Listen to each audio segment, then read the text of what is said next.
مسجد میں داخل ہونے کے لیے قدم رکھے تو دایاں اور پڑھے اللہم افتح لی ابواب رحمتک،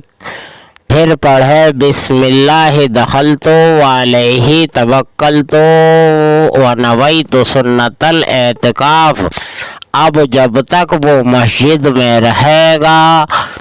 خواہ تلاوت کرے یا بیٹھا رہے یا کہ لیٹا رہے، وہ اعتکاف میں ہر سانس اس کا گزرے گا اور اس کو نیکیاں ہی ملتی رہیں گی، بشرطے وہ گھر سے آرام کرنے کا ارادہ کر کے نہ نکلے اور مسجد میں رہے اور اللہ کا ذکر بھی کرتا رہے گا تو اس کو فیض ہی فیض ہے۔ مذہب اسلام تو ایسی فیض والا